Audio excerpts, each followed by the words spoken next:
মঙ্গল সরবে, শনি মঙ্গলের দৃষ্টি সম্পাত থেকে মুক্ত হব। আবার সেপ্টেম্বর মাসের 17 তারিখের পর রবিদেব সরে গেলে সঙ্গে সঙ্গে শনি রবির অ্যাসপেক্ট তৈরি হবে। কিছু না কিছু আছেই আমাদের। না আছে তো, বলেছি তো, সেপ্টেম্বর 13 অবধি ভয়ঙ্কর দেখতেই পেলাম। এরপরে নভেম্বরের মিডল পার্ট অবধি মোটামুটি চলবে গতি প্রকৃতি। তার মধ্যে ঘাড়ে ঘাড়ে গ্রহণ একটা গেল, পূর্ণগ্রাস চন্দ্রগ্রহণ। এরপরে 21 তারিখ পার্শিয়াল একটা চন্দ্রগ্রহণ, আমেরিকায় ঠিকমতো দেখা যায়নি, তাতেই গুলি। এরপরে পার্শিয়াল সোলার ইক্লিপস আংশিক হবে, দেখা যাবে। তখন আবার কি হবে ভগবান জানে। যা জানেন ওপরে গ্রহ নক্ষত্র পুরো 2025 না 2025 তো এরকমই হওয়ার কথা ছিল, তাই চলছে। যা কথা তাই কাজ। তার মধ্যে দেখুন মন্ত্রফন্ত্র পড়ে যদি বেঁচে থাকা যায়, আপনার আমার ভালো হলেই তো সারা দেশ দুনিয়ার ভালো, এই ভেবেই তো মোটামুটি আমরা জ্যোতিষশাস্ত্রে শরণাপন্ন হই।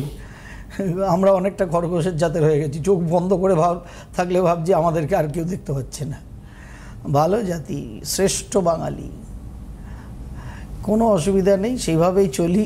সামনে আবার দুর্গাপুজো আসছে, মহালয়া অমাবস্যা আসছে। মহালয়া অমাবস্যার দিনই আংশিক সূর্যগ্রহণ আছে।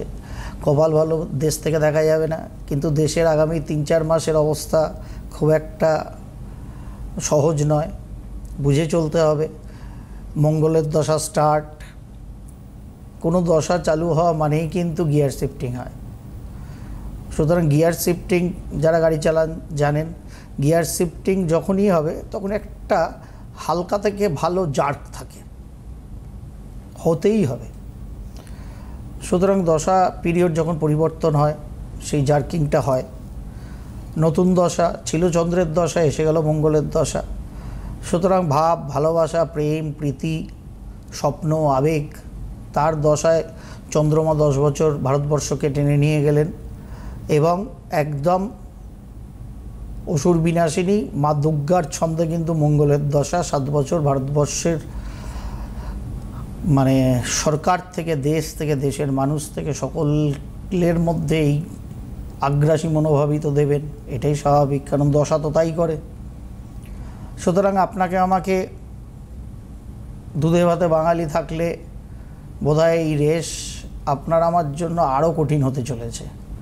চন্দ্রের দশা আবেগ, ক্রিয়েটিভিটি, স্বপ্নের দশা ছিল, তাতেই আমরা মোটামুটি হামাগুড়ি খেলাম, স্বপ্ন দেখেই কাটিয়ে দিলাম, স্বপ্নটাকে বাস্তবে রূপ দিতে গেলাম না। এবার মঙ্গলের দশা মানে ভাই চলো এগো, যুদ্ধ করো। সেখানে যদি আপনি আমি নিজেদের কাজ যথাযথ সময় যথাযথভাবে না করি, মঙ্গল মানেই মারামারি। মারামারি করতে যাবেন না, কিন্তু মারামারি করবেন, 200% মারামারি করবেন, নিজের নেগেটিভিটিটার সাথে সর্বদা মারামারি করবেন। ওই ভূতটাকে, ওই ব্রহ্মদত্তিটাকে অলওয়েজ অলওয়েজ অলওয়েজ হারাতেই হবে এই মঙ্গলের দশায়। সেখানে প্রকৃত জোশ, প্রকৃত কর্মঠ অবস্থা, সেটাকে আপনাকে আমাকে কিন্তু নিয়ে এগোতে হবে, তাহলে এই মঙ্গলের দশা ভেরি গুড হবে।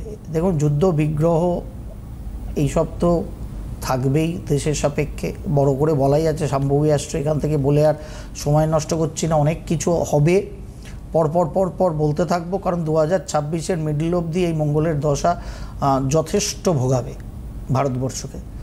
সুতরাং সেদিকে নজর থাকতে হবে। রাজনৈতিক উলটফেরও হবে, সেখানেও সমস্যা ক্রিয়েট হবে।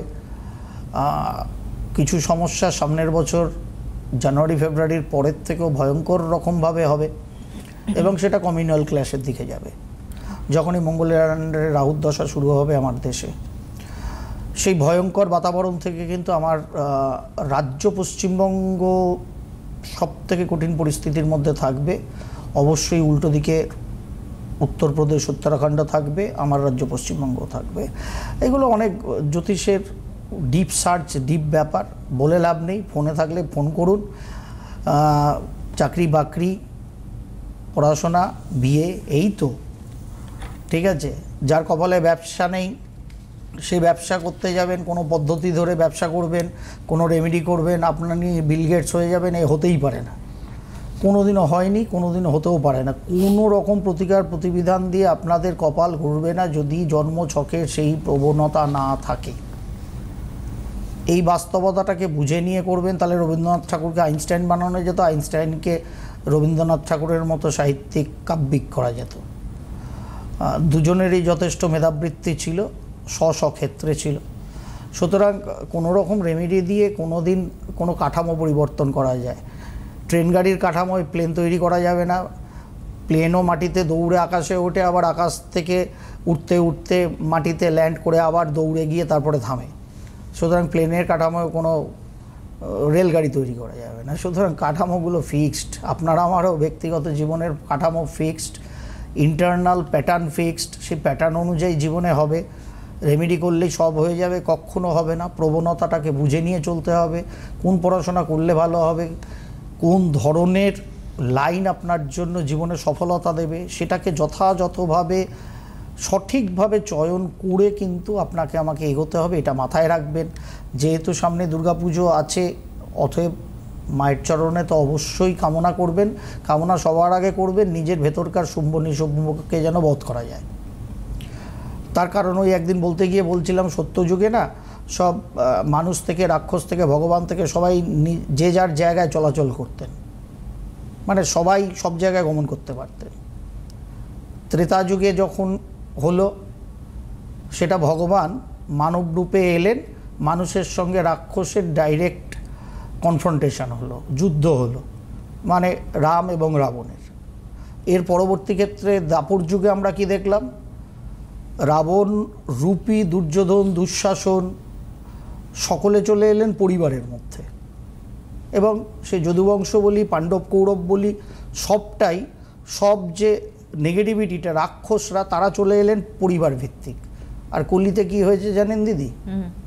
কলিতে সবটাই আভ্যন্তরীণ। আপনি আমি রাম, আপনি আমি রাবণ। ঠিক। কলিতে যুদ্ধটা একদম ইন্টারনাল। আমরা বলি দিদি আমার শত্রু, দিদি বললো কৌশিকদা আমার শত্রু, আমরা বাইরে খুঁজছি। আরে এটা দাপর যুগে হতো, বাইরে শত্রু। তার কারণ তখন পাণ্ডব কৌরবের মধ্যে ক্লেশ, ঝামেলা, ঝঞ্ঝাট, অশান্তি। ভগবান এসে সতের পক্ষ নিয়ে দুষ্টকে দমন করেছিলেন পদ্ধতি দেখিয়ে দিয়ে। ওটা দাপরে হতো। কলিতে পাচ্ছি আপনি আমি, যা রাম, রাবণ, অর্জুন, কৃষ্ণ, দুর্যোধন, দুঃশাসন সব আপনার আমার মধ্যে কলিতে। সুতরাং ফাইট আপনার আমার মধ্যে, বাইরে না।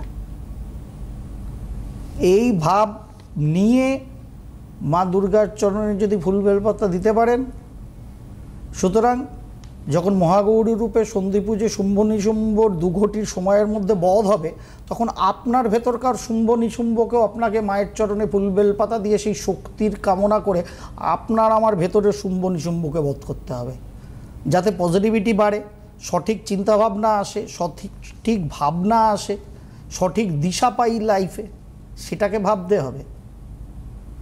সুতরাং আপনার আমার যা নেগেটিভিটি আছে সেটাকে যাতে মায়ের কৃপা না, মায়ের সেই অরিজিনাল শক্তি যেটা মা দেওয়ার জন্য হাত এরম করেই থাকেন, আপনাকে আমাকে খালি দু হাত ফেলে সেটাকে গ্রহণ করতে হবে। সেই ভাবনায় যদি আপনি আমি যেতে পারি যে কোনো এন্ডে, তাহলে মায়ের পুজো করা, মায়ের জন্য উপবাস করা, পুষ্পাঞ্জলি দেওয়া, আপনার কামনা সার্বিকভাবে ফলপ্রসূ হবে। সেখানে আপনি মন্ত্র তন্ত্র জানেন কি জানেন না, কিচ্ছু যায় আসে না। তার কারণ আপনি মন্ত্র জানেন, ভাব নেই। তার মানে মন্ত্র যখন আপনি উচ্চারণ করছেন, তখন আপনার ভেতরে দেবতা স্বরূপ যে সত্তা আছে সেটা অ্যাক্টিভ হয়েছে, কিন্তু আপনার ভাব নেই। আপনার ভাব, ওর কেন এত বড় গাড়ি, ও কেন এত সাকসেসফুল, ওর মেয়েটা চান্স পেলো, আমার মেয়েটা কেন চান্স পেলো না, ভাবটা আপনার ওইখানে পড়ে আছে। তার মানে ওখানে কিন্তু শুম্ভ নিশুম্ভ সমান অ্যাক্টিভ। সুতরাং আপনি যত মন্ত্র উচ্চারণ করুন, কাটাকুটিতে ফল কি? 0। সিম্পল অঙ্ক শিখিয়ে গেছে আপনাকে আমাকে। সুতরাং সবটাই ভাব। আমার চাহিদাটা কি সেটা বুঝতে হবে, সেই অনুযায়ী আমাদের কিন্তু এগোতে হবে। সুতরাং এই নবরাত্রি যারা পালন করবেন, নবরাত্রি 22 তারিখ থেকে যেটা শুরু হবে, প্রতিপদাদি নবরাত্রি এই আশ্বিনের, সুতরাং সেইটাকে আপনি মায়ের 9 রূপের যে সাক্ষাৎকার করবেন, সেই রূপগুলোকে যদি আমি সঠিকভাবে অনুধাবন করতে না পারি, তাহলে দিদি বলবেন, ও কৌশিকদা কি সাত্ত্বিকভাবে নবরাত্রি পালন করেছে। কৌশিকদা নবরাত্রি পালনই করেছে, খালি ওই দুর্গাপূজায় নতুন জামা পরার মতো একটা জামা পরেছে, দেখতে ভালো লেগেছে বা লাগেনি, এর বাইরে কিচ্ছুটি হয়নি, এর বাইরে কিচ্ছুটি হয়নি।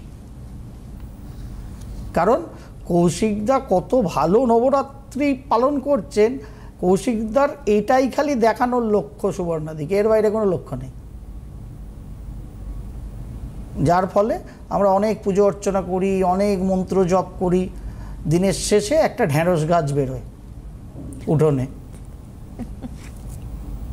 আমরা বলি ভগবান টগবান কিছু নেই, দোষ হয়ে যায়। কারণ সবাইকে যখন আমরা কিছু পারি না, আমরা কিছু নেগেটিভ করি, তখন সব দোষ ভগবানের। আর যখন তার কৃপায় আমি কোনো কাজে উত্তীর্ণ হই, সফলতা পাই, তখন দেখবেন কলার আগে উঠি, আগে কিন্তু বলি না থ্যাংক ইউ ভগবান, বলি না কিন্তু। তার কারণ তখন আপনার আমার মধ্যে শুম্ভ নিশুম্ভ অ্যাক্টিভ হয়ে গেছে, আমি করেছি, আমার দ্বারাই এটা সম্ভব, আমার ছেলেই এটা পারে, আমার বরই এটা পারে। ও যেন মনে হচ্ছে আমি সবাইকে সৃষ্টি করেছি, এরকম একটা ভাব। আমি রেমেডি করলে পৃথিবীর সব হয়ে যাবে। আরে কপাল রে আমার। তাহলে ফ্রান্স থেকে নেপালের প্রধানমন্ত্রীকে আটকাতে পারছিস না কেন? কি মুশকিল। এরপরে আমেরিকা একটা গুলি খেয়েছে, সামনের 4টে গ্রহণ আস্তে আস্তে হয়তো ট্রাম্প গুলি খাবে না, কিন্তু তার চেয়ে 8টা গুলি খেয়ে যেতে পারে। রেমেডি দিয়ে বাঁচাক দেখি, কত ক্ষমতা। সুতরাং কি করছি, কেন করছি, ভাবনাটা করবেন যথাযথভাবে। আর সবার আগে আমরা যেটা দিদি আমাদের সবথেকে বড় ফল্ট, আমরা কি চাই সেখানে আমরা ভয়ঙ্কর কনফিউজড, নিজেরাই জানি না। এটা ঠিক। যেটা চাইছি তার সঙ্গে একটা কিন্তু লাগাই, যদি লাগাই, তবে লাগাই, হয়তো লাগাই। তার মানে আমরা কোনটা চাইছি? আমরা যেটা পজিটিভ চাইছি, আমার মেয়ের বা ছেলের সুন্দরভাবে বিবাহ হোক, চাইছি তো এটা। তার জন্যে আমাদের যথাযথ চেষ্টা করতে হবে, উপরওয়ালার কৃপা চাইব, মসৃণভাবে একটা সুপাত্রস্থ আমার কন্যাকে, মেয়েকে যেন করা যায়। সেই দিশা দাও, সেই মসৃণতা দাও, সেই ধরনের মানুষজনের সহযোগিতা দাও, সিম্পল চাহিদা। কিন্তু আমার মেয়েটার জন্মছকে তো মঙ্গল দোষ আছে, আছে তো কি মাথা খারাপ হয়েছে? মঙ্গল দোষ শান্তি করার জন্যই তো নবরাত্রে মা দুর্গা আসছেন। থাকলে ওই সময় শান্তি প্রতিবেদন করুন যথাযথভাবে। ষষ্ঠীর দিন মা ভগবতী কাত্যায়নী রূপে থাকেন, মা কাত্যায়নীর রূপের পুজো করুন সঙ্গে মঙ্গল দোষ শান্তি করে। কারণ সব থেকে বিশেষ লাভ হয় এই দুটো নবরাত্রির সময়। সঙ্গে মঙ্গল দোষ সারা বছরই করা যেতে পারে তিথিবিধান অনুযায়ী, বিবাহাদি ডেট থাকলে দিনক্ষণ দেখে। কিন্তু হবে, আছে, ঠিক আছে, চলো, দিশা দেখানো আছে শাস্ত্রের। রোগ হলে তো ওষুধ খেতেই হবে। ওষুধ খেয়েছি বলে সারা জীবন ঘরেও বসে থাকবো না। আবার আমার যেহেতু এখন মৃত্যু কপালে নেই, তাই আমি এখন মরবো না বলে ওষুধ খাবো না, দুটোই এক কেস হলো, শুম্ভ নিশুম্ভ কেস। সুতরাং সঠিক কর্ম যথাযথভাবে করতে হবে। আমার চাহিদাটা যা সিম্পল সেটাই খালি বলবো, মানে ওটাই মালাযোগ্য। এটা আমার চাই, এটা আমার চাই, এটা করার চাই বললেই আসবে না আকাশ থেকে। আমাকে সেই দিশা, আমাকে সেই শক্তি, আমাকে সেই মনন, আমাকে সেই ভাব। ওই আমরা বলি, আমরা যখনই কারুর কথা ভাবি দিদি দেখবেন আমরা বলি টেলিপ্যাথি। হ্যাঁ, খুব ভেতর থেকে কারুর কথা বা কোনো বিষয় নিয়ে আপনি ভাবতে থাকবেন। ইভেন আপনি এটা দেখবেন, আমি খুব করে দেখেছি, লোকে বলছে আমাদের মাইন্ড রিডও চলছে অলওয়েজ। আমি ফোনটা সুইচ অফ বা মিউট করে রেখেছি, মাইন্ড রিডিংও চলছে হয়তো, কিন্তু আপনার আমার এই যে ভাব তরঙ্গটা চলছে, আপনি এই বেলা ওই বেলা সেই বেলা রাত্রে শোয়ার আগেও দেখবেন যে বিষয়টা নিয়ে ভাবছিলেন, স্যাট করে একটা ফিড চলে এসছে আপনার কাছে, ইউটিউব হোক, ফেসবুক হোক, আপনার যা যা আছে। এটা কিন্তু ঠিক, আমরা যখনই সোশ্যাল সাইটে দেখি এটাই যা ভাবছি সেটাই কিন্তু আসে। কি করে আসে? তার মানে ওরা মাইন্ডটা রিড করতে পারে। ওরা মাইন্ডটারি আপনি থ্রো করছেন সিগন্যালটাকে। এক্স্যাক্টলি। বিজ্ঞানের যন্ত্রাংশ, সেই বলবান যন্ত্রাংশ আপনার ওই ভাইব্রেশনটাকে ক্যাচ করে আপনার কাছে সেই খাবারটা পাঠাচ্ছে। এক্স্যাক্টলি। ঠিক আপনি আমিও যখন কারোর কথা ভাবি, গড়িয়াহাটার মোড়ে আপনি পুজোর মার্কেটিং করে হঠাৎ করে দাঁড়িয়ে একটু ফুটপাতের ধারে সুন্দর মিল্কমেড দেওয়া কফি খাচ্ছেন, যে বান্ধবীর কথা অনেক দিন ধরে ভাবছেন কোথায় থাকে, কি করে ও এখন, হঠাৎ দেখলেন ও পাশের হকারটার থেকে হয়তো কানের দুল দেখছে, হয়তো একদমই হয় 100%। হয়তো তার সাথে আপনার 12 বছর বাদে দেখা হলো। তার কারণ আপনি হয়তো গত 12 দিন ধরে হঠাৎ করে তার কথাটাই ভাবছিলেন। কি করে হয়? তার মানে আমার এই ভাইব্রেশনটাই তাকে অ্যাট্রাক্ট করে আপনার সামনে এনে দিল। এতটা আপনার আমার পাওয়ার, এটা আপনি আমি কখনো ভেবেই দেখিনি। আমরা বলি টেলিপ্যাথি, নর্মাল একটা কথায় বলে দিই। তার মানে আপনার আমার এই পাওয়ার নেই যে আপনি আমি আপনার আমার ক্ষমতা, ক্যাপাসিটি, কোয়ালিটি অনুযায়ী সঠিকভাবে, সঠিক ভাব নিয়ে যেটা করতে চাইছি সেটা ফুলফিল হবে না। তার মানে 200% আছে সেটা আপনার আমার। খালি কেউ বলছে তোমার এই 20 যোগ, এই 19 যোগ, এই 30 যোগ, এই অমাবস্যায় যদি ফুলবেল পাতা না দাও, এই পূর্ণিমায় যদি ক্ষীর না খাও, এই সময় যদি এইটা না করো, ওই তোমার জন্মছকে আছে বলে তোমার হবে না। ওগুলো থাকলে কি হবে? আপনাকে আমাকে একটু আটকাবে। চলো ভাই আটকাও, যথাযথ বিধি মেনে। তার কারণ যুদ্ধ করতে তো কেউ খালি জামা পরে ওই নেপালের সৈন্যদের সামনে একজন ইয়াহু করছিল দেখছিলাম পরশুদিন রাত্রে। ওরকম মানুষ কখন করে? যখন তার আর কিছু পাওয়ার নেই, সব তার কেটে গেছে। আপনার আমার তো পাওয়ার আছে, যেটা নেগেটিভ ওকে চলো, ওপরওয়ালার কাছে হাত জোর করি, প্লিজ এটা ব্লক করুন, উইথড্র করুন। সঙ্গে কামনাটা কিন্তু ওটা ওপরওয়ালার কাছে, যে আমাকে আরও বৃদ্ধি করো যাতে আমরা ওটা অ্যাচিভ করতে পারি। এইটাকে আমরা না ভেবে কেবল মন্ত্র জপ করছি, সব একের পর এক অমাবস্যায় ফুলবেল পাতা ফেলছি। লোকে বলে আপনি কেন খালি অমাবস্যা? আরে বাবা, আমি অমাবস্যা পূর্ণিমার খুব ফেভারেবল লোক, কিন্তু কেন? কারণ জানি, কারণ না যেন এমনি এমনি খাই। তাহলে তো ওই পার্থ চ্যাটার্জির বান্ধবীর বাড়িতে কেন ঘাটের তলায় অত টাকা? সারা জীবনে অত টাকা নিয়ে পার্থ চ্যাটার্জি বা তার বান্ধবী কিছু করতো না, তা কি দরকার ওইগুলোর ডিভ্যানের ভেতরে ঢুকিয়ে রাখার, বাথরুমের আয়নার পেছনে রেখে দেওয়ার? কারণ এমনি এমনি খেয়েছে, কেন খাচ্ছে জানে না। বিষয়টা হয়ে গেছে এরকম বদহজম। আপনি আমি কেন করছি? পারপাসটা কি? কেবল এই 19 যোগ, 20 যোগ, 21 যোগটাকে নাশ করা? ওটা আসল কাজ না। আমার আপনার বৃদ্ধিটা আসল কাজ। সেই জন্য সেনাবাহিনীর লোকও জ্যাকেট পরে, হেলমেট পরে, বুট পরে, ওটা সেফটি শিল্ড। কিন্তু গুলিটা সেনাবাহিনীর লোককে যথাযথ করতে হয়, তবে শত্রুবধ হয়। অতএব আপনাকে আমাকে সেই মোটিভটা নিতে হবে, তো তবে তো চলতে পারবো। কানা না শুনে ধর্মের কাহিনী আসলে বিষয় হয়ে গেছে, আমরা সেই জায়গায় দাঁড়িয়ে গেছি, যার ফলে চল ফুলবেল পাতা ফেললে জীবনে সব হয়ে যাবে। কেন সব পশ্চিমবঙ্গের হচ্ছে না এটা আমি বুঝতে পারছি না। এত কিছু আপনারা করছেন, আপনারা একটু করে যদি করতে পারেন আমার দিদিরও কিছু বেটার হবে। আমি তো সেই ভরসায় আছি, কোনো পদ্ধতি, কোনো রেমেডি, সব পাড়াবাড়ি হয়ে যাবে, সবাই নাকি বিল গেটস হয়ে যাবে। আরে কপাল রে আমার, বিল গেটসের জন্মছকেই জানে না যে আপনাকে বিল গেটস বানাতে যাচ্ছে। বিল গেটসের জীবনীই জানে না। যা হবার তাই। দুর্গাপুর বর্ধমানে দেখা হবে 18 তারিখ, 20 তারিখ, বুকিং কিন্তু অন। দিদির বলার আগে আমি বলে দিলাম, বাদ বাকিটা দিদি দেখবে। যিনি ছিলেন তিনি অপেক্ষা করুন, পরের অনুষ্ঠানে নিশ্চয়ই কথা হবে। একদম কথা হবে, কিছু মনে করবেন না প্লিজ, ক্ষমা চাইছি। 100% কথা হবে। এই ভাবগুলো একটু, ভাবনাগুলো একটু রাখুন। অবশ্যই আপনাদের জন্যই রোজ বসি, 12 বছর প্লাস ধরে সিটিবিএনের এই চেয়ারগুলোয় বসছি। আগামী দিনেও সিটিবিএন থাকলে, আমি সুস্থ থাকলে বসবো, অসুবিধা কিছু নেই।